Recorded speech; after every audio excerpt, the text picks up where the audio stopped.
Hi, my name's Chloe, and I'll be teaching you everything you need to know about UML use case diagrams. We'll start with a high-level overview, then we'll talk about systems, actors, use cases, and relationships. And finally, we'll build an entire use case diagram together and go over examples to explain these concepts in depth. Have you ever had an idea that makes perfect sense in your head, but when you try to explain it to someone else, they're completely lost? Maybe your idea is for a new app, and every time you talk about it, people don't really understand how they'd interact with the app or what it would do. This type of scenario is where a use case diagram is very helpful. Here's a simple description of a use case diagram. First, it shows a system or application. Then it shows the people, organizations, or other systems that interact with it. And finally, it shows a basic flow of what the system or application does. It's a very high-level diagram and typically won't show a lot of detail, but it's a great way to communicate complex ideas in a fairly basic way. Before we really get into the tutorial, let's talk about how you're going to make a use case diagram. You can draw them out with pen and paper, but a diagramming application is going to be much easier. Today I'll be using Lucidchart, and you can too, for free actually. Just click the link to access Lucidchart's website. Enter your email address and you'll have a free Lucidchart account in just a few seconds. It's easy to use and you can follow along with me as we build a use case diagram. Okay, so we're going to break down use case diagrams into 4 different elements: systems, actors, use cases, and relationships. Let's start with systems. A system is whatever you're developing. It could be a website, a software component, a business process, an app, or any number of other things. You represent a system with a rectangle, and you put the name of the system at the top. We're going to build a use case diagram for a very simple banking application. We'll call our system Banking App. This rectangle helps define the scope of this system. Anything within this rectangle happens within the banking app. Anything outside of this rectangle doesn't happen in the banking app. The next element is an actor, which is depicted by this stick figure. An actor is going to be someone or something that uses our system to achieve a goal. That could be a person, an organization, another system, or an external device. So who or what is going to be using our banking app? The most obvious actor is a customer.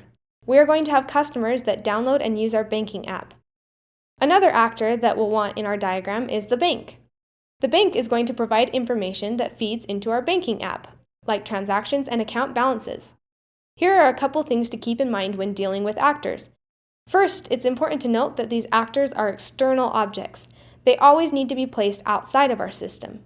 Second, actors need to be thought of as types or categories. For our banking app, an actor isn't going to be a specific individual or a specific organization. We wouldn't label our actors as John and Chase Bank. We want to keep things categorical. So right now we're saying that both customers and banks are going to use our app. And this brings up the topic of primary and secondary actors. A primary actor initiates the use of the system, while a secondary actor is more reactionary. So in our example, which actor is primary and which actor is secondary? The primary actor is customer. The customer is going to initiate the use of our system. They're going to pull out their phone, open up our banking app, and do something with it.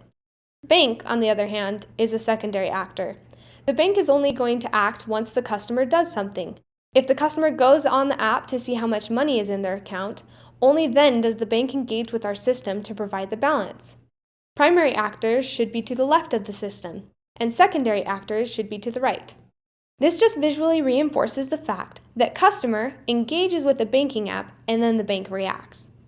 The next element is a use case, and this is where you really start to describe what our system does. A use case is depicted with this oval shape, and it represents an action that accomplishes some sort of task within the system. They're going to be placed within the rectangle because they're actions that occur within the banking app. So what is our banking app going to do? We're going to keep things very simple. Our banking app is going to allow a customer to log in, check their account balance, transfer funds between accounts, and make payments towards bills. So if this is what our banking app does, we're going to have use cases that describe each of those actions. We'll have a use case called login, another called check balance, another called transfer funds, and finally make payment. You can see that each of these use cases starts with a verb and reinforces an action that takes place. We also want them to be sufficiently descriptive. If this use case just said transfer, that'd be too vague. Finally, it's good practice to put your use cases in a logical order when possible. That's why we put login at the top. That's the first thing that will happen when a customer uses our banking app. The final element in use case diagrams are relationships. An actor, by definition, is using our system to achieve a goal. So each actor has to interact with at least one of the use cases within our system. In our example, a customer is going to log into our banking app. So we draw a solid line between the actor and the use case to show this relationship. This type of relationship is called an association, and it just signifies a basic communication or interaction.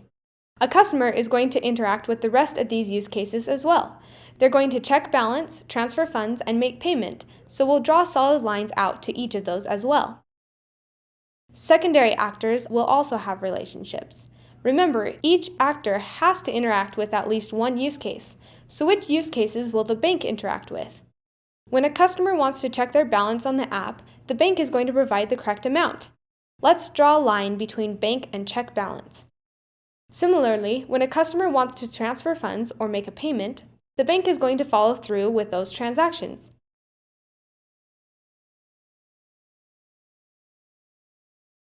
We don't need to draw a line to log in because that process happens within the banking app.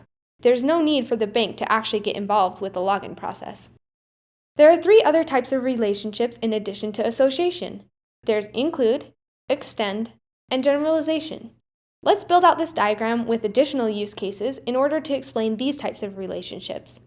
When a customer types in their login information, our banking app is going to verify the password before completing the login process.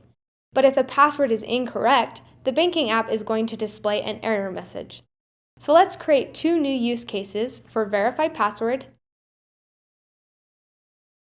and display login error. When a customer wants to transfer funds or make a payment, our banking app is going to make sure there's enough money to complete those transactions. So we'll also create another use case called verify sufficient funds. And finally, when a customer wants to make a payment, our banking app is going to give them the option of paying from either their checking account or their savings account. So we'll create two more use cases called pay from checking and pay from savings. Let's circle back to this verify password use case and talk about relationships again. How does verify password relate to the rest of the diagram? Neither of our actors are directly initiating this action. It's just immediately going to happen within our banking app every time there's an attempt to log in. This is an include relationship. An include relationship shows dependency between a base use case and an included use case. Every time the base use case is executed, the included use case is executed as well. Another way to think of it is that the base use case requires an included use case in order to be complete.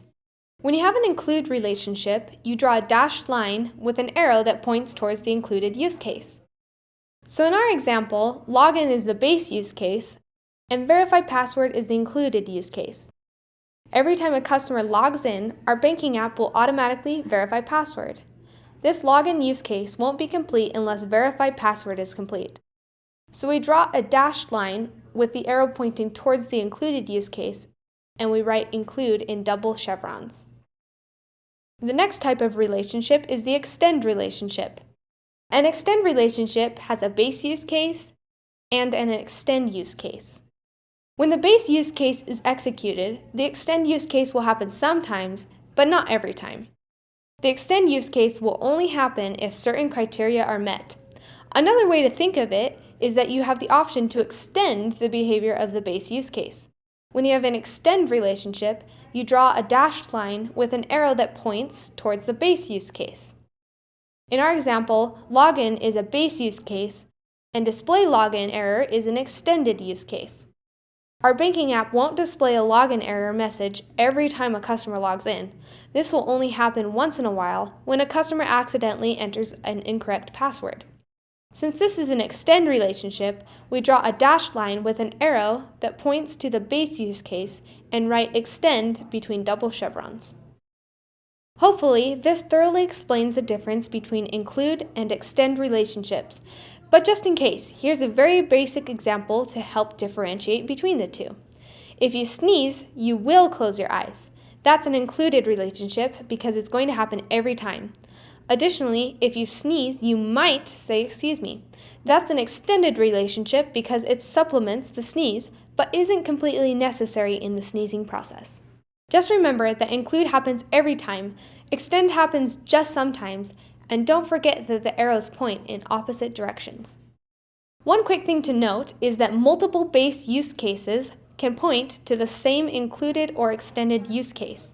For example, both transfer funds and make payment are going to point to verify sufficient funds as an included use case. We want our banking app to make this check every time either of these base use cases occur. You don't need to duplicate the verify sufficient funds use case. The simpler your diagram, the better. The last type of relationship we'll discuss is generalization, also known as inheritance. When you make a payment from our banking app, you can do so from either your checking account or your savings account. In this scenario, make a payment is a general use case, and pay from savings and pay from checking are specialized use cases. You could also use the terms parent and children. Each child shares the common behaviors of the parent, but each child adds something more on its own.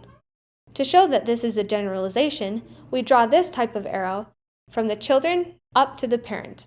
You can have generalizations on use cases like we have here. You can also have generalizations with actors. In certain scenarios, you might want to distinguish between a new customer and a returning customer. You can make them both children to a general customer actor, which would allow you to have certain behaviors or qualities unique to each of these children. One last shape that we'll quickly talk about is a use case with extension points. You can see an example here. The name of the use case is above the line, and then there are extension points below the line. Extension points are just a detailed version of extend relationships. This use case shows that a customer can set up their profile in our banking app. And then these extension points show us that when a customer is setting up their profile, they'll have the option to navigate to a couple different screens. If a customer is confused, they can go to Profile Help. And if they want details regarding their private information, they can go to Privacy Info. Those extension points branch off to extended use cases. Go to Profile Help and show Privacy Info. We can even add a note to show what sort of conditions would lead to these extension points. Now we have a complete use case diagram with various elements that help explain what our banking app does. This is a very basic example, but remember that even complex systems should be restricted to a simplistic visualization of functionality, behavior, and relationships. If you'd like to take a closer look at this example, click on the card in the upper right-hand corner. You'll find this exact banking app example plus several other examples and resources. Thanks for watching this tutorial on UML use case diagrams. Please subscribe to our channel to see more helpful tutorials. Leave a comment below if you have any thoughts or questions. And lastly, click here to try Lucidchart for free and start making your own UML diagrams.